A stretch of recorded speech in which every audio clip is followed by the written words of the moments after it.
This is Jambo Radio. Hello, and welcome to this week's edition of the Science Show with Dr. Dada on Jambo Radio Scotland, broadcasting from the city of Glasgow. Of course, on this show, we explore the developments in science and technology, and especially we explore how these affect our everyday life, what the implications are for everyday life. So today, we're going to be continuing on the topic of astrophysics and astronomy. What is astrophysics and astronomy? Well, this is the branch of science, of the physical sciences, that looks at the nature of stars and other celestial bodies. And the topic for this week's show is very fitting.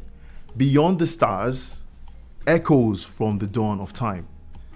I know, that sounds like something from a blockbuster movie or a soap opera, but it is a very timely topic because, as we know, NASA is talking about missions to the moon again, and everyone is once again getting excited about the future of space exploration. Now, talking about some of the most massive objects in the universe, the question for this week is, what makes a black hole black? What makes a black hole black? Well, we'll be exploring the answer to that question and many more facts on today's show. Of course, I am Dr. Adetunmise Dada. I'm a lecturer in optics at the University of Glasgow.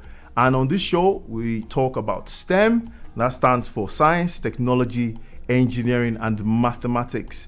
And that's what we love on this show, and indeed what the show is about. And of course, this is Jambo Radio, broadcasting from Glasgow. Of course, you can listen to us on DAB. That means whether you're in the car or at home. If you have a digital radio, you can listen to the show live. And you can also listen and watch us live at jamboradio.co.uk, so online. Episodes of this show are also uploaded to the Jambo Radio Scotland YouTube channel. Now, let's just do a quick run through of what we're going to be enjoying on today's show. As usual, we'll be starting with the science news highlights. We have a couple of headlines to explore there. And after that, we'll be having an introduction where we'll be really getting to know our special guest on the show today. And then following that, we'll have a discussion involving our special guest as well. And the title of our discussion is Echoes from the Dawn of Time. So we'll be really looking forward to that, to see what that's about. And then the second part of the interview, we'll be talking to our guests about their own research activities and projects that they've been involved in. And especially we'll focus on something that's to do with one of the unifying theories of physics. And the person behind that is someone that has very, very close ties with Scotland indeed. So we'll be exploring that in some detail. At the end, as usual, we'll be concluding with some science jokes, and maybe we'll even try to get creative and compose a song. In fact, today there's a treat for us today. We'll be listening to what a black hole sounds like, and we'll try to maybe even make some music to that. We'll see how that goes. There's no promises there, but let's get right into the quick introduction of our guest then. So with us in the studio today, we have Professor Martin Hendry. Now, hello. Professor Martin Hendry is a professor of gravitational astrophysics and cosmology. He's a clerk of the Senate and vice principal academic services at the University of Glasgow. He's also a chair of the Learned Society's group on Scottish STEM education. He is a passionate advocate for STEM education and science engagement with schools and public audiences. And he's author of hundreds of scientific articles, being a senior member of the LIGO scientific collaboration. And this is basically a global team of more than 1,400 scientists. And this team actually made the first ever detection of gravitational waves. Talk about echoes from the dawn of time. Now, this discovery, you probably are aware, was awarded the 2017 Nobel Prize for Physics. Now, Professor Hendry is a fellow of the Institute of Physics and a fellow of the Royal Society of Edinburgh, and he's currently a trustee of the IOP and the James Clerk Maxwell Foundation. In 2015, he was awarded an MBE for services to the public understanding of science.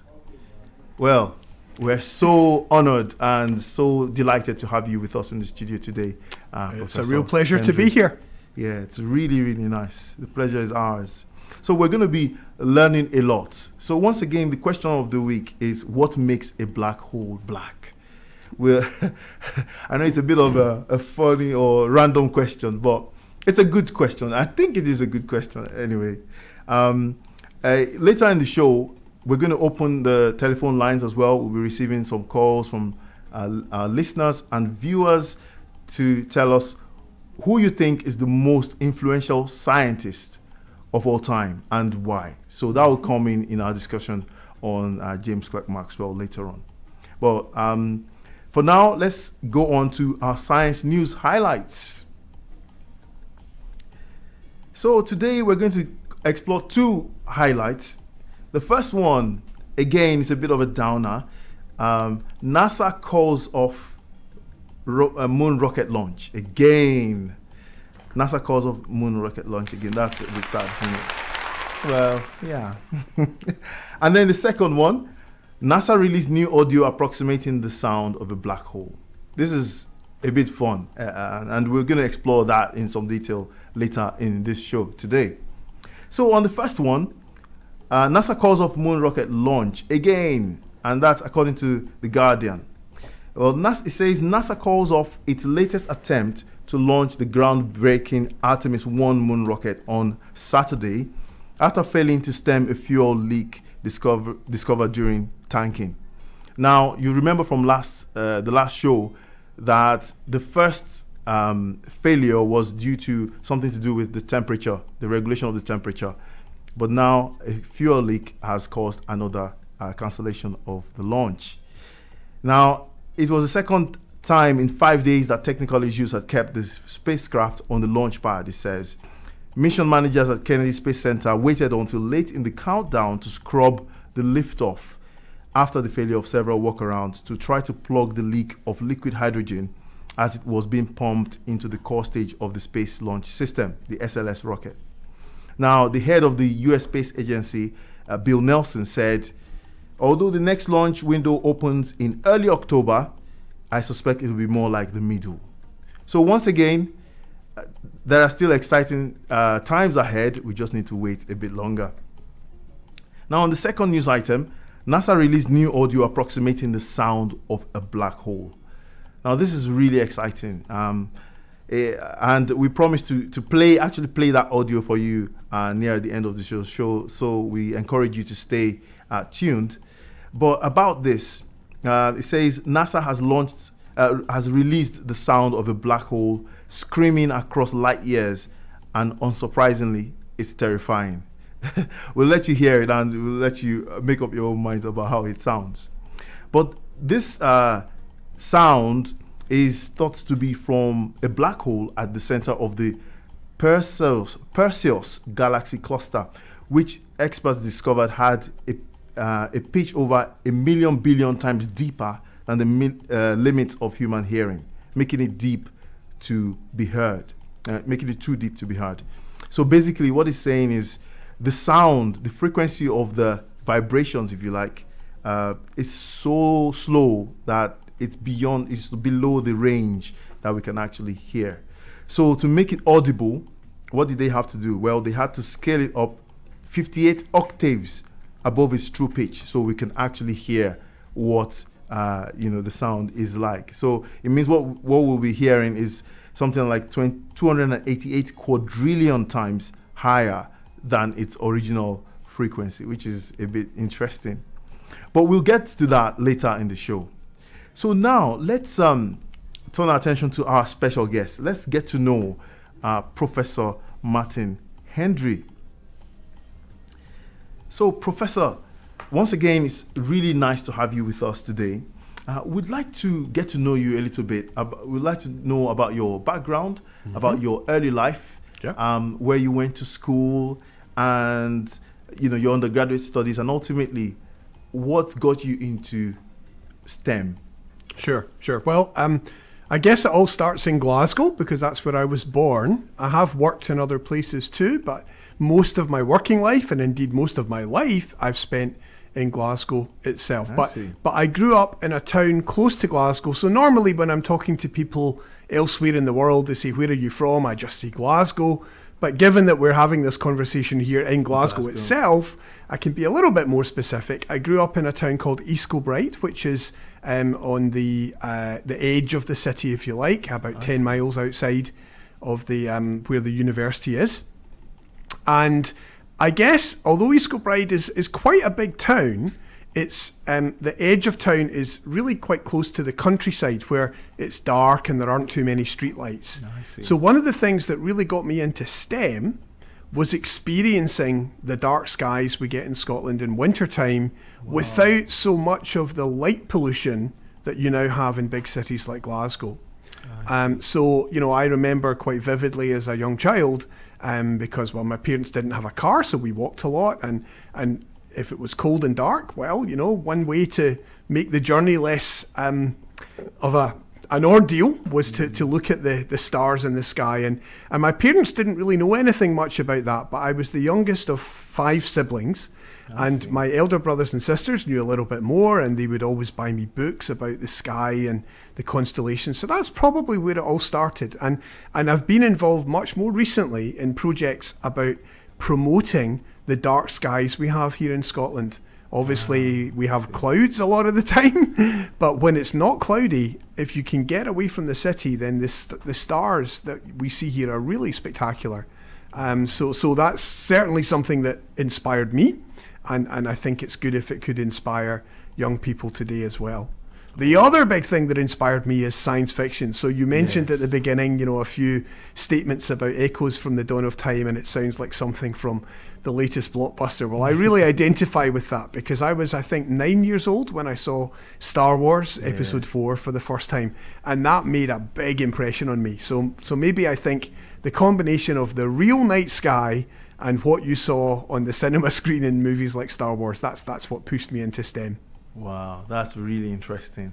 It's really beautiful when it's something like that. If you like the love for STEM and the inspiration you get from nature, from just observing what's around, rather than having to do it out of. Sure, I had great teachers as well. They were very supportive. But I think I've always had that love, that passion for astronomy. I think it's very notable. You get amateur astronomers. You don't really get amateur physicists or amateur chemists or amateur biologists. So astronomy's always had this big advantage that people can engage with it even if they don't go and study it. So I just did the study part as well, but it didn't mean that I lost the passion for just going out on a dark night and seeing what's up there.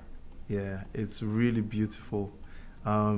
And is there a specific person who inspired you to put the work in, to studying physics? Sure, that's a great question. I think in high school I had a very super supportive physics teacher.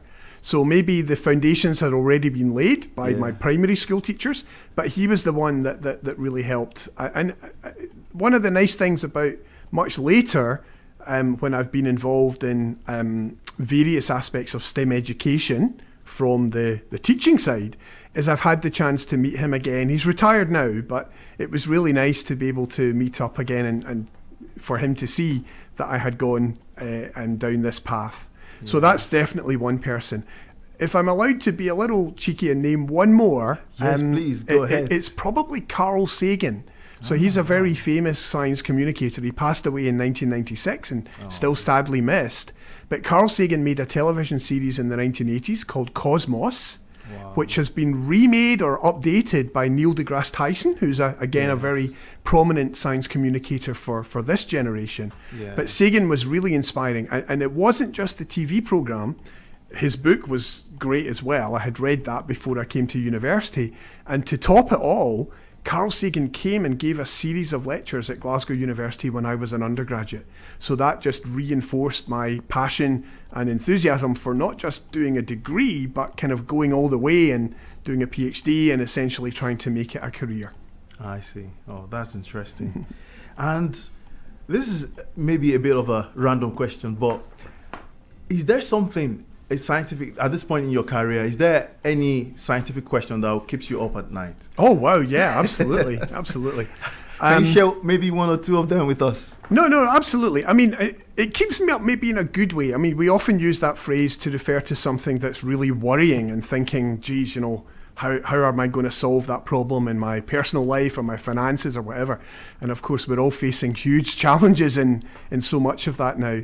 For me, astronomy hasn't really created that kind of concern. I mean, I still did have some moments when I was much younger when I was learning about the fact that the sun would eventually run out of nuclear fuel. It would not be able to shine indefinitely.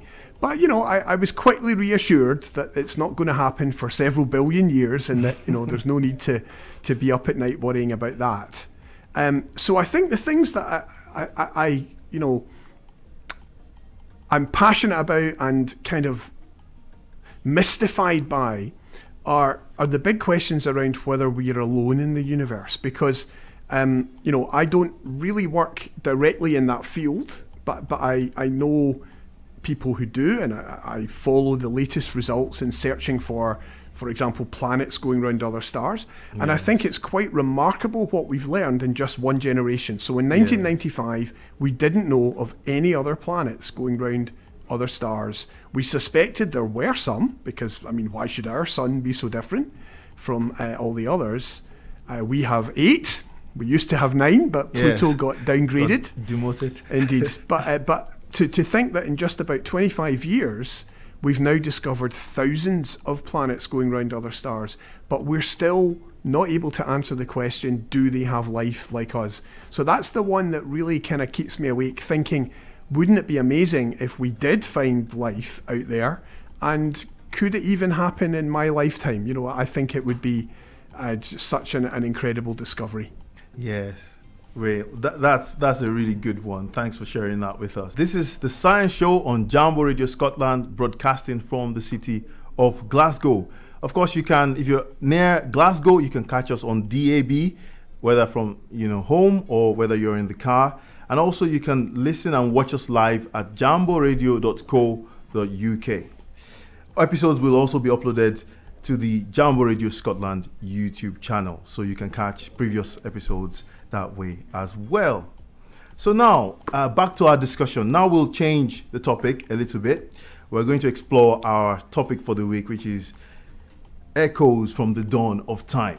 And this is about nothing else than gravitational waves.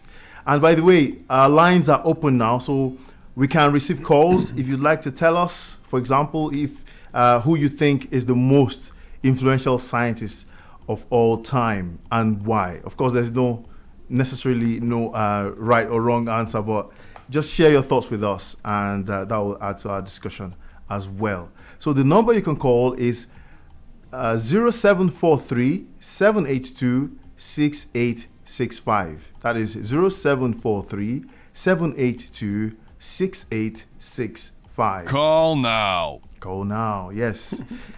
So, Professor Martin Henry, so we want to demystify this whole echoes from the dawn of time thing.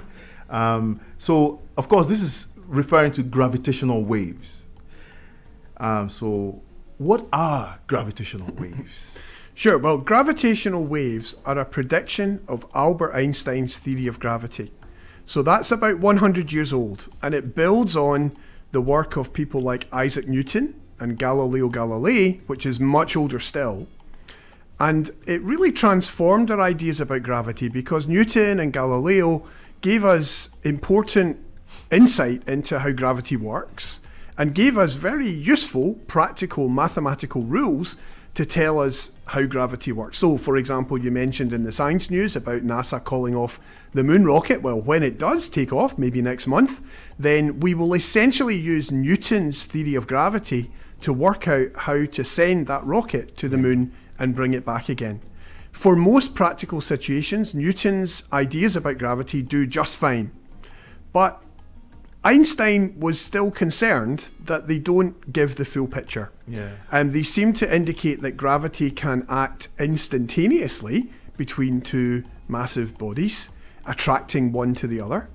And also, Newton's laws kind of work for certain situations, but maybe not for others. And we'll get into that maybe a little later. So what Einstein was fundamentally trying to do was to describe gravity in a way which any scientist, any observer, would agree that the rules were such and such. Yeah. And that required this radical rethink. So the bottom line is that gravity, according to Einstein, is a curving of space and time. It's not a force between massive bodies. It's a change in the shape of space and time themselves. And when that curving of space and time is disturbed, then it sends ripples spreading out through the universe. That's what we call gravitational waves. Wow. That blows the mind, doesn't it? It does indeed, yeah. So, by the way, space and time, in case some of our listeners are wondering what that means, it just refers to the fact that, when you describe an object or the location of an object, you need coordinates usually. Mm-hmm. And the coordinates are spatial coordinates. So, describing where the place is. It may be 2-dimensional, it may be 3-dimensional. So, height, distance along the horizontal or vertical axes and so on. But in addition to that, you have to also include the time coordinate, which is because an object can move in time and change position as a function of time as well. So this sort of 4-dimensional, if you like, coordinate system is what is called space-time. Yeah. And it's kind of the fabric, if you like, of reality. Yeah. And this is what bends. This is what is distorted by gravity or massive objects. And this was a big change from Newton's view. I mean, Newton, of course, knew about time and he knew about space, but he thought of them as separate entities, that you define the coordinates of something in space and you define the coordinates in time, and there was like no real connection between the two. Yes. What Einstein changed was the realization that space and time are connected, and the measurements of how far apart objects are, or the time delay or time interval between events, that depends on how you're moving, and it depends on your own perspective on the universe. Yes. It's really mind-bending, isn't it? And very, very exciting and intriguing as well. So, what are the examples of things that create the kind of gravitational waves that we maybe could measure on Earth, for example? Well, the final part there is the crucial one, isn't it? Because when I shake my fist, I'm generating gravitational waves. This has a gravitational influence, my fist, but it doesn't weigh very much, is what we would say in everyday terms. What a physicist says is it doesn't have much mass. Yes. That's the quantity that determines, how resistant an object is to being accelerated, to changing its position. So, me shaking my fist isn't going to do it. It does produce gravitational waves, but they are unbelievably tiny. You could never, ever imagine detecting those. What we've got to do is use the cosmos itself as our lab, and we've got to look at things like exploding stars or colliding black holes, or even the Big Bang itself. The origin of the universe may well have produced the ultimate echoes from the dawn of time, which is gravitational waves as the universe was beginning. And even those are very, very hard to measure, because even something like 2 black holes colliding only shakes up space-time so much. Space-time, in a sense, we talk about it curving and bending, so that maybe makes you think of like a trampoline. You jump on a trampoline, it curves, it bends. Yeah. But space-time is way stiffer than that. So even 2 black holes colliding will only change the curve of space-time by a tiny amount. And that means it's super hard to measure when they eventually reach us, those ripples in space-time. Wow, fantastic. So, of course, to measure these gravitational waves, obviously they travel at the speed of light. Is that correct? Well, they do, but you might say that's not obvious. It happens to be a prediction of Einstein's theory, because the speed of light has a special status within Einstein's theories of relativity. And in fact, the prediction that Einstein made was that not only do gravitational waves exist, but they should travel at exactly the speed of light.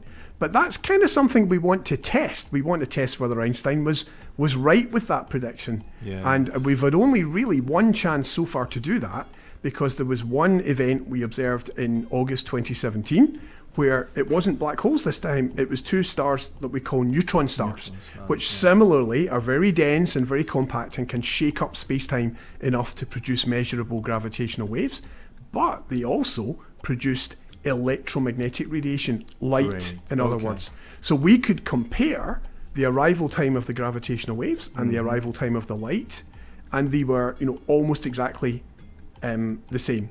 So that's fantastic. That gives us confidence that gravitational waves really do travel at the speed of light. Wow, that's fantastic. So the LIGO interferometer, could you tell us just, in very simple terms how it kind of works? Sure, yeah. So LIGO stands for Laser Interferometer Gravitational Wave Observatory, and it has some sister instruments called Virgo, and now a new one that's about to begin operations with us called CAGRA.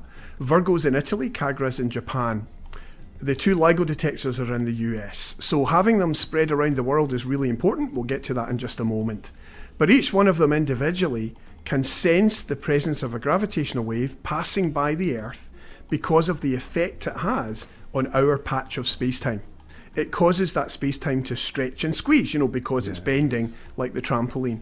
And the laser, the L in LIGO, is our key to detecting that passing gravitational wave, because lasers are light, they travel at the speed of light, and therefore you can effectively use them as a super precise ruler, like a measuring instrument. And therefore what we're using the laser for is to see if there's any indication that space has been squeezed and stretched as a gravitational wave passes by. And if you can do that in multiple detectors, which is why the Virgo and CAGRA ones are important as well, then that helps to convince you that it's really coming from up there rather than just some local disturbance, like what we call noise in physics, affecting your experiment. So our first detection, where we were confident that it was a real signal, was on September 14th of 2015. So just about 7 years ago. But it took us 5 months before we published the paper claiming the detection, because we had to really check that we hadn't, got our facts wrong.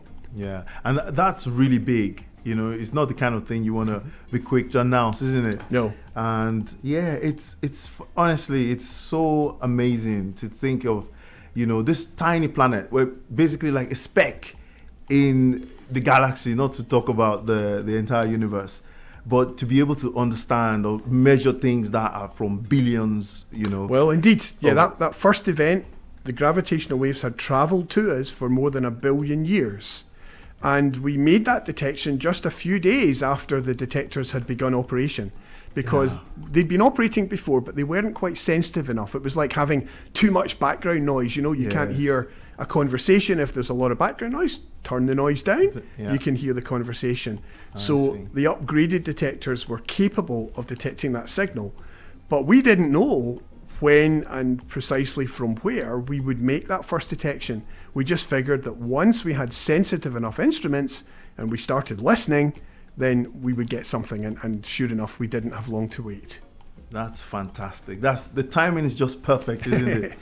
And of course, this went on to win the Nobel Prize in 2017, which is a huge thing. How did you feel? How did you feel when you heard the announcement? Of course, delighted. But again, just looking at the timing, it's maybe worth to mention that neutron star collision I mentioned just before. Yes. That happened in August 2017, and we announced that discovery in October 2017. Yeah. And just a few days before, when it was still super secret and we hadn't told anyone about, the neutron star discovery, that's when we found out about the Nobel Prize. So I see. Of course we were so proud, but we were also just a little bit frustrated. We were busy preparing for this next announcement, and we had to talk to people about the Nobel Prize discovery. So I see. the timing is not always perfect, but you can't complain. We'd been given this great honour. Well, it was 3 senior members of the collaboration who received the prize, but they were very careful to point out how much of a team effort it had been. Yes. Wow, it's really, really nice, isn't it? Now, one question that I've always been thinking of is, what's the next big thing in astrophysics? Like, what's the next Nobel Prize? It's hard to say, of course. But what kind of thing would it have to be? Well, it is hard to say, but I think I have a good idea of the kind of general direction. So if you look at, unanswered questions that we have, I mentioned one already, is there life on another planet? If we did discover that, I think it wouldn't just be Nobel Prizes. That would be like one of the most significant discoveries ever. Yes, but if we look absolutely. just within the world of physics at big unanswered questions, one of them is about the nature of dark matter. Now, dark matter are not black holes. I know that's one of your big topics today is black holes. At least we don't think they are. It's just possible they could be a special type of black hole called a primordial black hole. But we think much more likely dark matter is just some kind of new particle that we haven't yet identified and characterized. Yes. We can tell it's there because of the effect all that matter has on how galaxies move, how stars move, but we don't know what it is. And a lot of my colleagues are busy searching for dark matter candidates, and if they find one, that will definitely be a big, big breakthrough. Wow, fantastic. Now, just briefly, gravitons. Sure.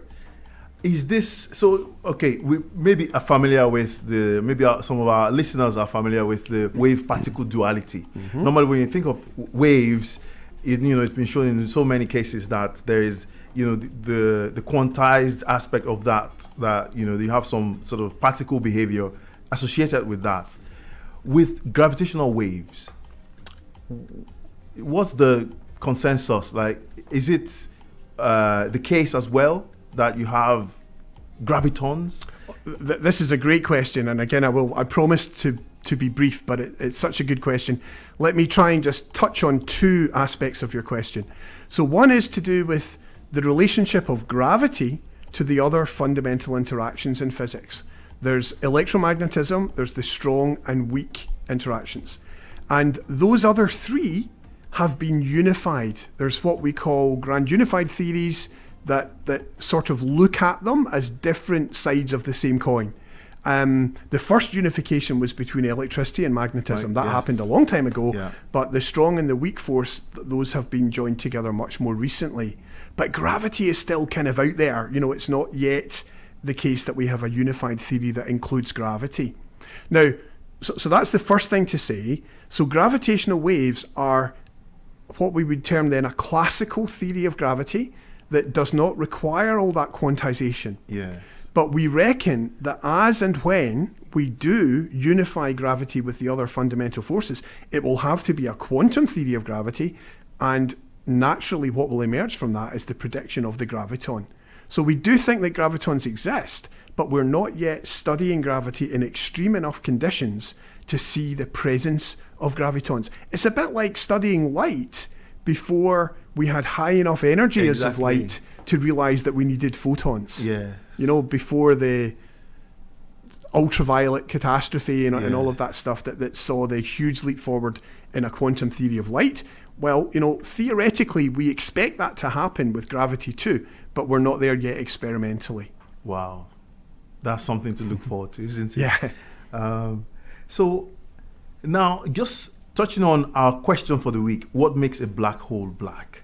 How would you answer that question? That really connects very well to the previous question, because in a purely classical theory of gravity, black holes should be completely black, meaning that no light can escape from them, because the action of matter is to curve space-time, and light will follow the curved path of that warped space-time as well. And that means if you can curve space-time enough, then you reach a point where even light cannot escape. That's what we call the event horizon of a black hole.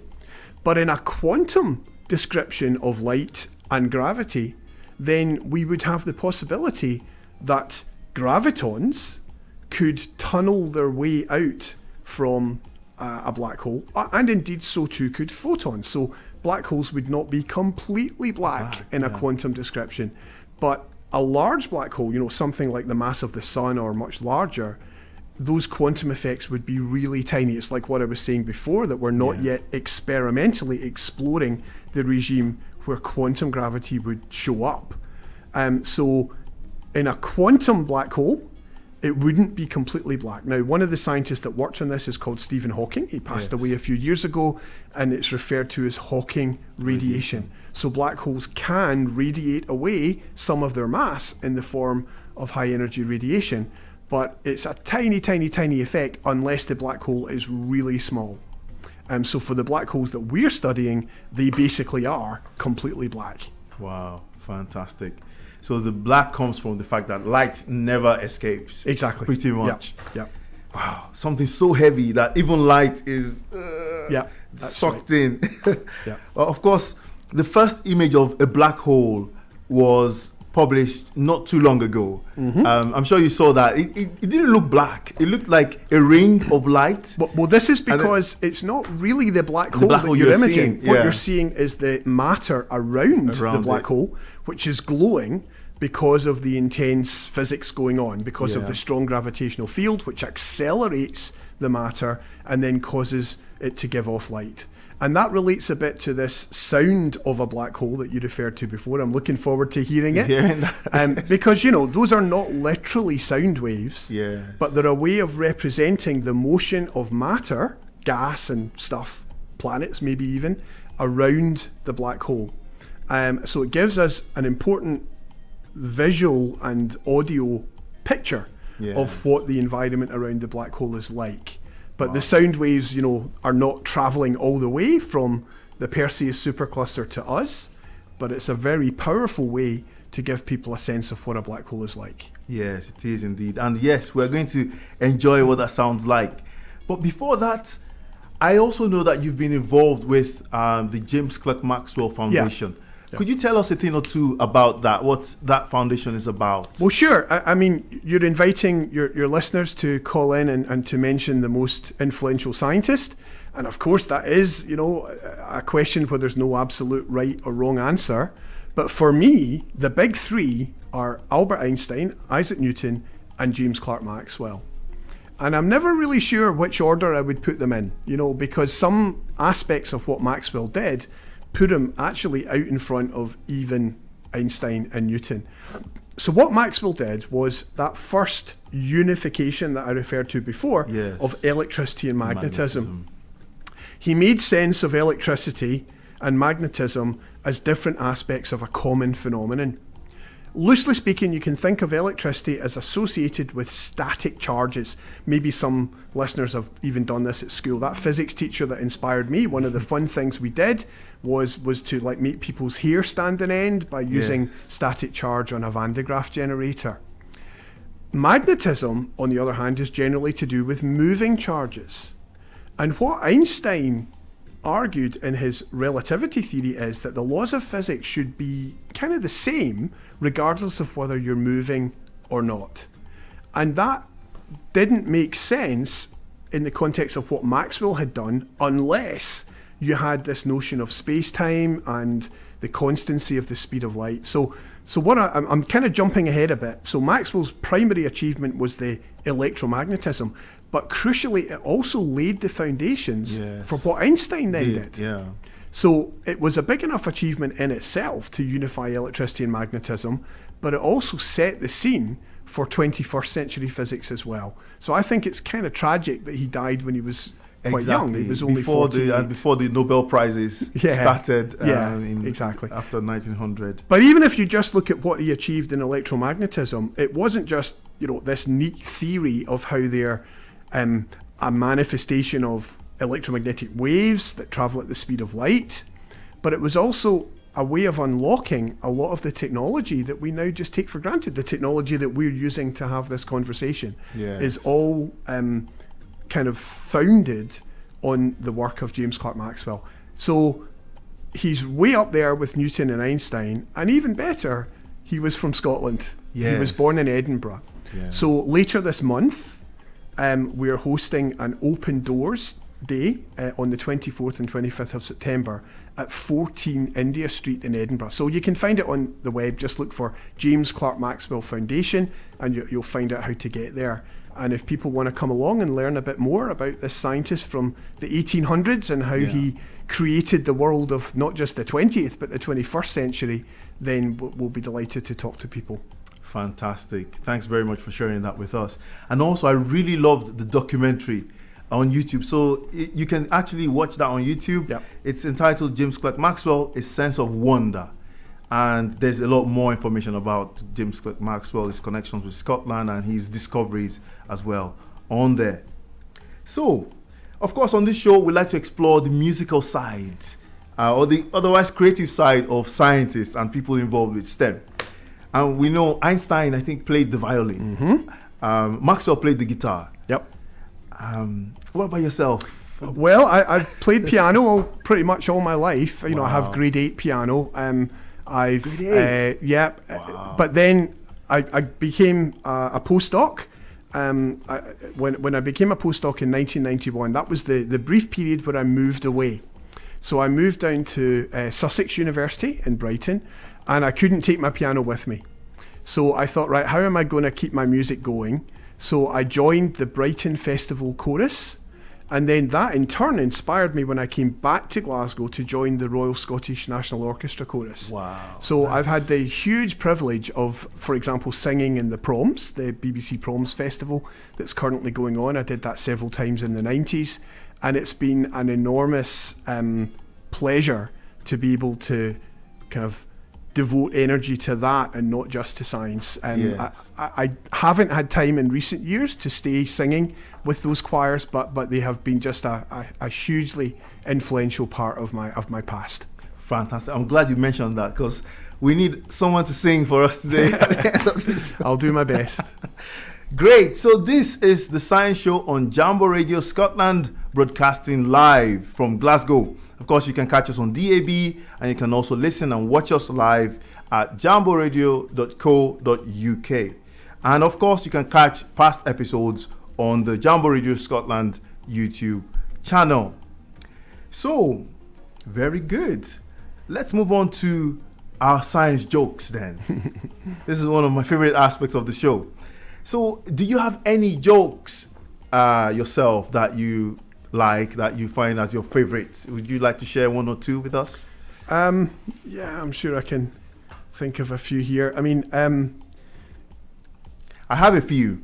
why don't you In go the meantime, first? let I'm me- sure let me- some other let me ones get will come to started. mind. So- yeah. One of them, these are really dry, by the way, so just be one. Yeah. I'm laughing because they're so dry, so bad. Okay, so the first one: why don't black holes get good grades? It seems to be, this is a simple one, but it's really dry. Oh, I'm not Any- sure about that one. Any guesses? They aren't bright enough. Yeah. I told you it was dry. The second one: if you aren't impressed by the picture of the first black hole, then you clearly don't understand the gravity of the situation. So that's a play on words there. Sure. And it's kind of accurate as well as a statement, isn't it? Yeah. So I expected to see a completely black picture, but there's a lot more going on with black holes. Okay, next one. Why do all planets want to date black holes?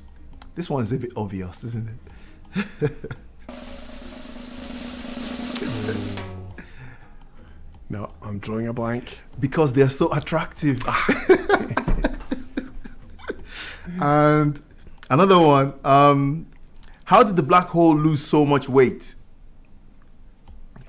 This one's a bit of a trick question as well. How did the black hole lose so much weight? It's simple. He ate light.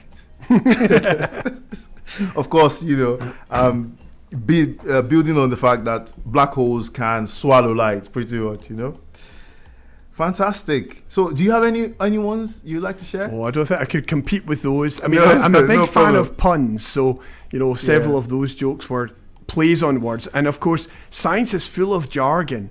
So Yeah. again, forgive me, none of them are instantly springing to mind, but I know that when I do my undergraduate lectures, I've always enjoyed trying to identify some plays on words to do with all the Yes. jargony terms that we use in science. Yeah. Things like pressure and mass and words that have everyday meanings as well. Yes. But will mean something particularly to scientists. So Exactly. yeah, so absolutely.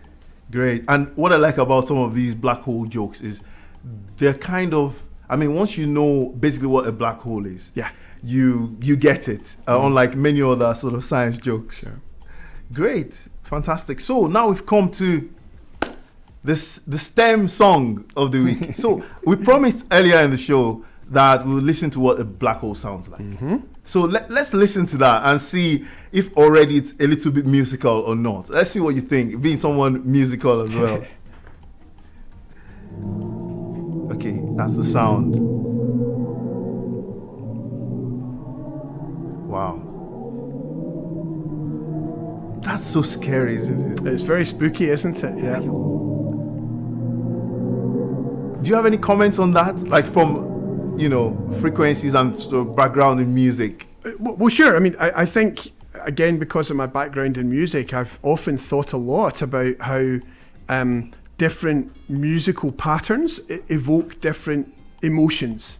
Yes. So, some of the big chorus pieces that I've done in concerts, they are so moving to do, and it's partly the experience visually of being there with hundreds of other people singing, but it's also just because the particular musical patterns really press your buttons. Yes. So if I contrast that with what we've got there, that's a very spooky pattern, isn't it? And there's a lot of minor chords in there. Yeah. But I think for me, the most profound thing of all is the fact, as you said yourself, that we've had to shift it up by so many octaves to even reach a frequency that our ears can hear.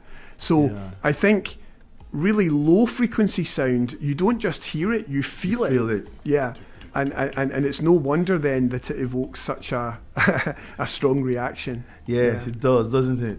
And I noticed also there's so many frequencies in there. Yeah. I was trying to kind of flip that into a beat, of course, because I don't have time to do it. Yeah. But I found it really hard because there's so many frequencies. It's hard to kind of get something musical from that. I agree. I mean, switching a little bit more to the physics side of it, the gravitational wave signals that we're looking for, their frequency patterns do change quite rapidly. So when two black holes are coming close together, the gravitational waves they're giving off are rising in frequency as the black holes get closer and closer together. So you can get information from that about the masses of the black holes and how fast they're moving. But if there's extra structure in the signal, what we call harmonics in music, then that gives you insight into, for example, is one black hole more massive than the other? Is it more like uneven?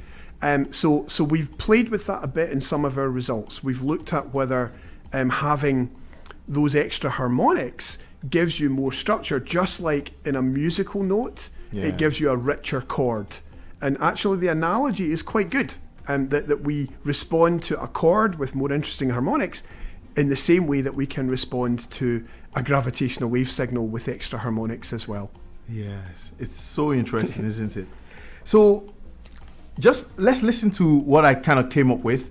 I tried to flip this into a beat. You don't have to rap if you don't feel like it. Well, let's see how it sounds like. Let's go. Thanks, DJ. So that's the sound. And there's a bit of hi-hats on it. So I looped a bit of the beginning.